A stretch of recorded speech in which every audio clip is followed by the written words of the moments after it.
بسم اللہ الرحمن الرحیم.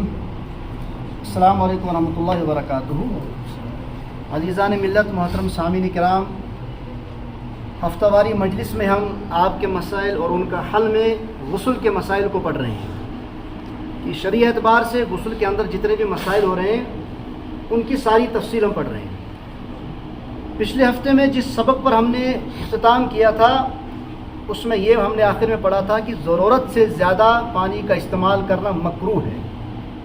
اور آج ہم شروع کرنے جا رہے ہیں کہ قضاء حاجت اور غسل کے وقت کس طرف منہ کریں کہ بت کوڑ کن کے ساتھ ہوں. سوال یہی کہ غسل کرتے وقت کون سی سمت ہونی چاہیے. آج کل غسل خانہ اور بیت الخلا ایک ساتھ ہی ہوتے ہیں، جیسے کہ ہم نے ماضی پہلے پڑھا تھا. ایسے میں غسل کے لیے کس طرح سمت کا اندازہ لگایا جائے، نیز بیت الخلا کے لیے کون سی سمت مقرر کی جائے. جو ہمارے اٹیچ باتھ روم ہوتے ہیں ان میں یہ ترتیب رکھنی چاہیے. بیت الخلا اس فلش شیٹ آسن ہے، اس میں نہ تو پیٹھ قبلہ کی طرف ہونی چاہیے اور نہ آگے کا رخ قبلہ کی طرف ہونا چاہیے. ایک تو اس کا مسئلہ ہے.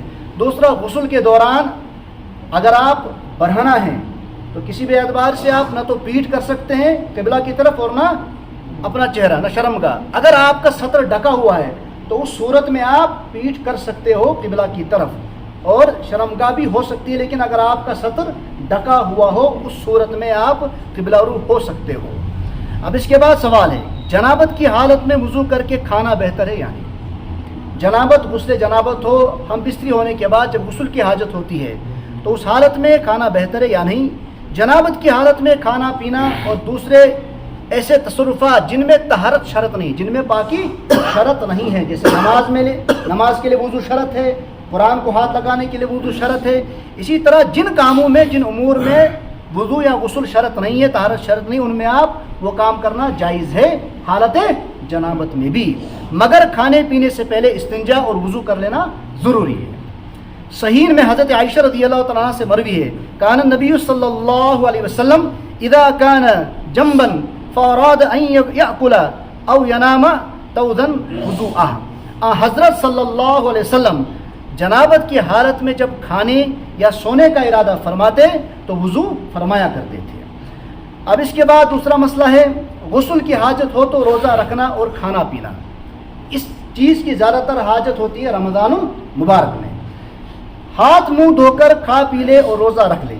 اگر غسل کی حاجت ہو جائے تو اس سے پہلے کہ اگر آپ سحری کا وقت ہو گیا تو آپ کوشش کیجئے پہلے غسل کرنے کی، سویرے اٹھنے کی. اگر نہ ہو سکے تو آپ وضو وغیرہ کر کے ہاتھ منہ دھو کے کھا پی لیجئے اور اس کے بعد روزہ رکھ لے. غسل بعد میں کر لے. جنابت کی حالت میں کھانا پینا مکروہ نہیں ہے. اس کے بعد غسل جنابت میں تاخیر کرنا، وہی ٹائم لاگن، جب حالت جنابت ہو یا غسل کی حاجت ہو اس کے بعد تاخیر کرنا غسل میں.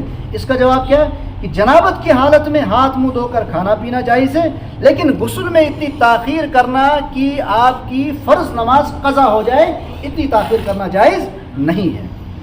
کیا غسل جنابت کیے بغیر سونا جائز ہے؟ ہم بستری ہو گئی اور ہم بستری ہونے کے بعد کیا فوراً غسل کرنا ہے یا پہلے سو جائے آدمی؟ کیا کرنا اس حالت میں؟ غسل یا وضو کر لینا افضل ہے. ہم بستری ہونے کے بعد یا غسل جنابت ہونے کے بعد آپ کیا کیجئے، غسل یا وضو کر لینا افضل ہے. اس کے بغیر سونا جائز ہے. اگر نہ بھی کر لیا تب بھی سونا جائز ہے، لیکن بہتر یہ ہے کہ آپ غسل اور استنجا کر لیں، کیونکہ سائنٹیفکلی اور جسمانی اعتبار سے بھی زیادہ ضروری ہے کہ ہم بستری ہونے کے بعد یا احتلام ہونے کے بعد آپ وضو استنجا کر لیں. لیکن شرط یہ ہے کہ فجر کی نماز قضا نہ ہو ورنہ گناہ گار ہو جائے گا. غسل نہ کرنے میں دفتری مشغولیت کا عذر قابل قبول نہیں.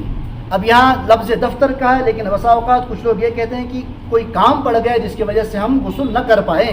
اب اس کا جواب یہ ہے، شہر میں پانی کے موجود ہوتے ہوئے تیمم کیسے کیا جا سکتا ہے؟ شہر میں تو یہ بات ممکن ہی نہیں تیمم کی، کیونکہ شہر میں اکثر و بیشتر 100% پانی میسر ہوتا ہی ہے پہلے. اور یہ عذر کے دفتر جانے میں دیر ہو رہی ہے یا کسی اور عذر سے کوئی کہے کہ مجھے جی دیر ہو رہی کسی کام میں، اس لیے میں نے غسل نہیں کیا حالت جنابت ہونے کے بعد، لائق سماعت نہیں. جب اس شخص پر غسل فرض ہے تو اس کو چاہیے کہ نماز فجر سے پہلے اٹھ کر غسل کا اہتمام کرنا چاہیے. غسل میں اتنی تاخیر کرنا کہ نماز قضا ہو جائے حرام اور سخت گناہ ہے. غسل اور وضو میں شک کی کثرت، اب یہ ایک اہم مسئلہ ہے، کیونکہ پرسوں بھی ایک بعد نماز مغرب کے مسئلے ایک شخص کو پیش آیا تھا. شک کے علاج شک کا بھی علاج اسلام میں بتایا ہوا ہے. کہ سوال یہ کہ غسل اور وضو کرتے ہوئے پانی کافی بہاتا ہوں. سوال کرنے والا کہ بعض سنان کرم وضو کرم میں کافی زیادہ پانی بہاتا ہوں اعضاؤں پر, اور وضو سے فراغت کے بعد بے انتہا شک کرتا ہوں. شک بیمار سے کہیں آسان یہ ونان کاشر پہ شک بیمار ہسا کہیں سے, تو شک کرتا ہوں کہ کہیں بال برابر جگہ خشک نہ رہ گئی ہو. آپ کچھ اس شک کے بارے میں حل بتلا دیں. اب اس کا جواب کیا ہے شک کے بارے میں؟ غسل اور سنت سب سے پہلے یہ کرنا کہ فرض ایک بار دھونا ہے, لیکن 3 بار دھونا سنت ہے. یہ 3 بار دھونا اسی لیے تاکہ کوئی عضو کوئی باڈی پارٹس خشک نہ رہے جن کا وضو اور غسل میں دھونا فرض ہے. اور سنت کے مطابق آپ کر لیا کیجئے, 3 بار دھو لیا کیجئے, یعنی 3 بار اعضاء پر پانی بہا لیں. اس کے بعد شک کرنا غلط ہے. میں اگر شک ہو, پہلے تو شک کرنا غلط ہے, شک ہو کرنا ہی نہیں چاہیے, خواہ کتنے ہی وسوسے آ جائیں. شک ہونے کے بعد سنت ادا کرنے کے بعد کتنے ہی وسوسے آ جائیں, کوئی بال خشک رہ گیا ہو یا نہیں رہ گیا ہو, مگر اس کو شیطانی خیال سمجھے. کس کو؟ سنت ادا کرنے کے بعد اس شک کو شیطانی خیال سمجھا جائے اور اس کی کوئی پرواہ نہ کریں. شک کا علاج یہی ہے کہ سنت پر عمل کرنے کے بعد اگر شک آ جائے تو اس کو شیطانی وسوسہ سمجھا جائے. غسل جنابت کے بعد پہلے والے کپڑے پہننا. پہلے کپڑے پہنے ہوئے ہیں اور حاجت ہو گئی غسل کی, کیا یہ پہننا پہلے والے کپڑے جائز ہے یا نہیں؟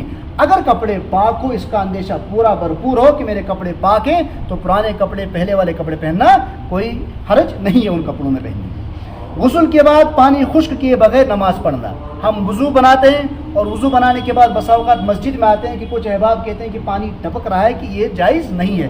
بھائی جائز اور ناجائز, جائز ہوتا ہے حلال اور ناجائز ہوتا ہے حرام. جائز ناجائز نہیں بولنا چاہیے, بلکہ اس حالت میں غسل اور وضو کیا ہوا جو پانی ٹپک رہا ہو اگر خشک ہو جائے, خشک نہ بھی ہو, تو اس حالت میں بھی جائز ہے. ناپاکی میں ناخن اور بال کاٹنا مکروہ ہے. اگر ناپاکی حالت ہو اور اس میں بال اور ناخن کاٹنا مکروہ ہے. اس کا جواب یہ ہے کہ ناپاکی کی حالت میں ناخن اور بال کاٹنا مکروہ ہے. جب بھی انسان آدمی ناپاک ہو, نگیش نم چٹی نگیش مس چٹن تت حالتس میں, ناپاکی کی حالت میں کاٹ سکتے ہیں یا نہیں, یا اس میں وقت کی جگہ کوئی قید ہے. لیکن اگر ناخن یا بال دھونے کے بعد کاٹے تو مکروہ بھی نہیں ہے. اگر آپ نے خالی دھو لیے, ہاتھ دھو لیا یا بال دھو لیے, پاکی حاصل کی, تو اس کے بعد دھونا کوئی حرج نہیں اس میں. جنابت کی حالت میں ملنا جلنا اور سلام کا جواب کرنا. حالت جنابت و غسل کے مسائل چل رہے ہیں, اور غسل سب سے پہلی جو فرضیت ہوتی ہے وہ حالت جنابت میں ہی غسل کی فرضیت ہوتی ہے. تب جا کر ہی کہ لفظ جنابت بار بار آ رہا ہے کہ اس میں اب سلام کرنا, کلام کرنا, ہاتھ ملانا جائز ہے یا جائز نہیں. حالت جنابت میں, حالت جنابت کی حالت میں کسی سے ملنا, سلام کہنا, سلام کا جواب دینا اور کھانا پینا جائز ہے. حالت جنابت میں حدیث اسلامی واقعہ سنانا, اللہ کا نام لینا. اب حالت جنابت ہے, اب اس میں کیا کیا جا سکتا ہے جو کہ ذکر بھی کیا کرے آدمی؟ کیا قرآن پڑھ سکتا ہے یا کوئی اسلامی واقعات اسلامی تاریخ کہہ سکتا ہے؟ اس کا جواب یہ ہے جنابت کی حالت میں تلاوت جائز نہیں ہے. حالت جنابت میں قرآن مقدس ہاتھ لگانا تو حرام ہے. اس حالت میں آپ تلاوت بھی نہیں کر سکتے, جائز نہیں ہے. دوسرے اذکار جائز ہیں, جو دوسرے اذکار جو جتنے بھی ہیں وہ جائز ہیں. کیا مرد برہنہ غسل کر سکتا ہے؟ جائز ہے, بشرطے کہ کسی دوسرے کی نظر نہ پڑے. نہانے کے دوران کلمہ پڑھنا, کیا پڑھ سکتا آدمی جب آدمی نہا رہا ہو, کپڑے اترے ہوئے ہوں تو کلمہ پڑھنا درست نہیں ہے. زیر ناف بال کہاں تک مونڈنا چاہیے؟ جو زیر ناف کے بال ہوتے ہیں شرم گاہ کے ارد گرد, ان کا کاٹنا کہاں تک جائز ہے؟ زیر ناف کے بال ناف سے لے کر رانوں کی جڑوں تک اور پیشاب پاخانہ کی جگہ کے ارد گرد جہاں تک ممکن ہو سکے.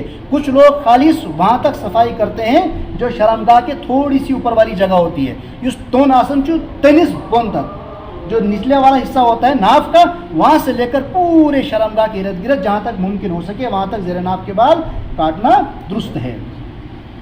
ہر ہفتہ صفائی افضل ہے. زیر ناف بالوں کا حدود اربع کہاں سے کہاں تک ہے؟ ناف سے لے کر رانوں کی جڑ تک, ان کا سمجھے تیتا, اور شرمگاہ آگے پیچھے کے ارد گرد جہاں تک ممکن ہو سکے صفائی کرنا ضروری ہے. ہر ہفتہ اگر کرے آدمی تو افضل ہے, ثواب زیادہ ہے اور صفائی اور پاکی بھی زیادہ رہتی ہے. 40 دن تک چھوڑنے کی اجازت ہے. 40 دن تک چھوٹ ہے کہ اگر 40 دن تک کوئی صفائی نہ کرے تو جائز ہے, لیکن 40 دن سے زیادہ اگر کے تو ممنوع ہے. سینے کے بال بلیڈ سے صاف کرنا, چھائتن بال کیا صاف کیے جا سکتے ہیں یا نہیں کیے جا سکتے ہیں؟ سینے کے بال بلیڈ یا استرے سے صاف کیے جا سکتے ہیں؟ جواب جی ہاں، جائز ہے۔